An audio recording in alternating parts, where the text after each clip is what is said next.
Annyeong yorobon! Ilang araw na kami puro karne, kaya napag-isipan ko maggulay naman. Tamang-tama, nakita ko sa Philippine Mart na mayroong pakpit set. Nasa 8,500 po pala siya. More or less, nasa 350 to 400 pesos. Ang mahal, no? Naintindihan naman namin bakit mahal kasi every summer ka lang makakatikim ng fresh gulay. Pero ako lang mag-isa kumakain nito, kaya hindi naman sila kumakain ng ganitong ulam. At pagkatapos niya ako'y nagayak na. Pupunta kasi kaming labor. Nawalan kasi kami ng trabaho last June. Pero ang kagandahan dito, pag nawalan ka ng trabaho o kaya nagsara yung company nyo, may makukuha kayong ayuda sa government or subsidy basta kompleto kayo ng sadipuhom o insurance nung nagtrabaho kayo. At nung natapos na kami, di na rin ako nag-video doon kasi mahirap na. Nag-iingat lang kami, baka di namin alam, mayroon na pala kami nilalabag na low.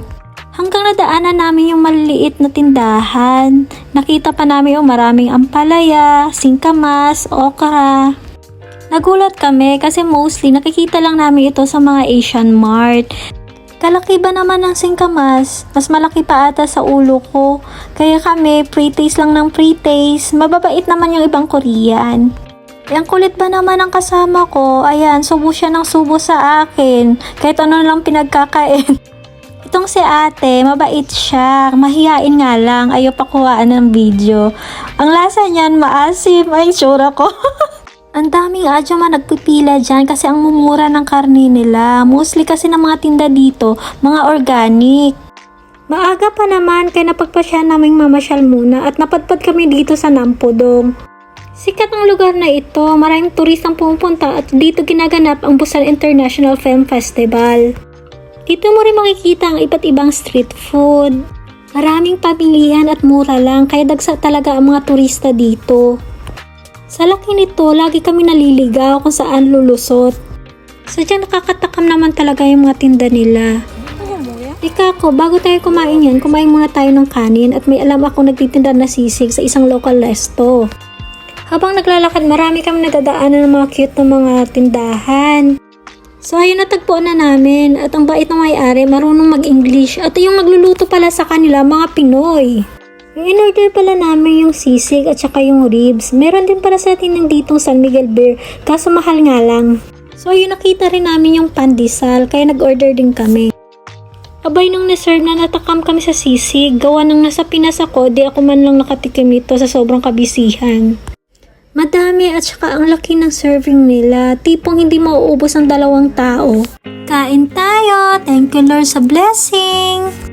Ang pandesal nila hindi kasing tigas ng sa Pilipinas pero masarap naman siya. 10 out of 10 ang sasarap ng pagkain nila kaya guys puntahan nyo na. So ayun, naglipot-lipot muna kami.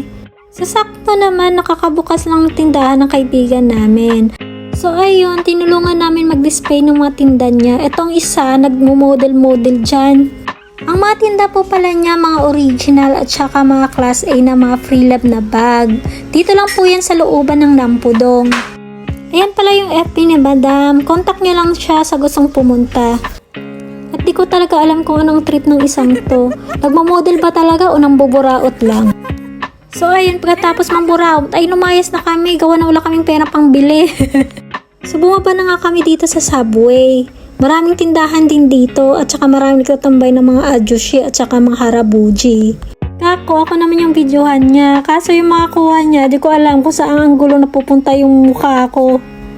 So ayun, samahan ko daw siya. Bibili daw siya ng bag at saka magtingin-tingin ng mga sapatos. Abay, kung alam ko lamang ay nag-ayos man lang sana. Itsura namin parang pangpalengke lang. Social naman itong mall na ito. Maraming sale. Pero ang mamahal, di kaya ng budget. So ayun, umakyat na lang kami sa Apple Store. Ika ko, bibili ka ba? Ayun, nagtanong ko kailan daw lalabas yung iPhone 15. Ready na yata ibenta yung kidney niya. Ako'y napapagod kakasunod sa babaeng ito. Di ko alam kung ano talaga yung bibilhin niya. Ayan tuloy, ako'y lakad lasing na. Kahit pagod yan. Enjoy naman. Hanggang nadaanan namin itong mga halamanan. Nagtaka ako bakit maraming tao. Ayun pala, coffee bar siya. Ang cute lang. In God's will, gusto ko rin ganitong coffee shop. Yung parang nature vibe lang. Ang sarap sa paningin. Napunta nga kami dito sa mga perfume at saka lipstick. Nahiya nga ako sa dala kong plastic kasi parang pangpalengke. I-try nga namin yung mga scent nila, amoy mayaman. Tawang-tawa nga ako dyan kasi humihirit siya. Kung gusto ko daw ng libre, ayun yung YSL libre. Sabi ko, ulitin niya kasi di ko matimingan ng video. So ayun, pabalik-balik siya hanggang tumingin na yung tendera. Lumayas na tuloy siya. Masakit na ngayon siyang kakatawa. Sinabayan pa tong masasarap na pagkain. So ayan, umihirit naman siya.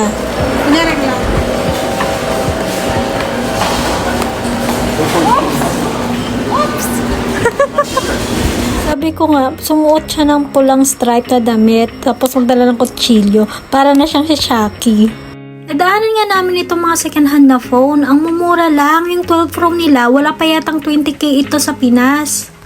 Nauhaw kami kakagala, kaya bumili muna kami ng maiinom sa 7-Eleven. Kinakausap nga kami ng may-ari, ang ganda daw sa Pinas, yung asawa niya nag-travel, ayaw nang bumalik dito sa Korea. Madami daw silang pinuntahan, pumunta silang Bohol, Cebu, at saka ang pinakagusto nila yung Boracay. Masayahin daw yung mga Pinoy, kahit maraming problema ay tumatawa lang, kaya gustong-gusto niya, hindi gaya dito, napaka-stressful daw. Abay sabi naman namin, syempre, it's more fun in the Philippines. Char lang yun Napagpasya namin umuwi na. Hanga naman ako sa babaeng ito, kalakas ng loob nang halukay pa ng basura dun sa subway. Abay malinis naman, lalagyan kasi namin ng mga bit-bit namin para isang dalahan na lang. Ikaganda nitong kasama, ikalakas ng loob walang hiya-hiya, hindi gaya sa akin na sobrang mahiyain. So ayun, sumakay na nga kami, mahaba-haba pa yung biyahe namin, bale 2 sakay kami, subway at saka yung bus. Ang kagandahan dito, once sumakay ka ng subway o kaya bus at saka mag-transfer ka, libre na yon. Itap mo lang yung card mo before ka bumaba. Napaka-convenience ng way of transportation nila. Gawa na rin na wala masyadong traffic dito. Yung way of transpo lang dito, bus, taxi, at saka yung subway. So nag-transfer na nga kami dito sa maliit na bus. Sa nagsasabi na mayaman kami dito kasi nasa abroad, ay simple lang yung buhay namin. Importante, kumakain kami ng 3 beses sa isang araw. Minsan hindi pa nga kasi diet. Malaki nga yung sahod dito, pero ang mahal ng cost of living din. So ayun, sakto naman pagdating ko, naabutan ko itong si Pakwan. Pupunta siya sa academy niya. So ayun nga, pababa, may nanguya pa. Hindi ko maintindihan yung pinagsasabi niya.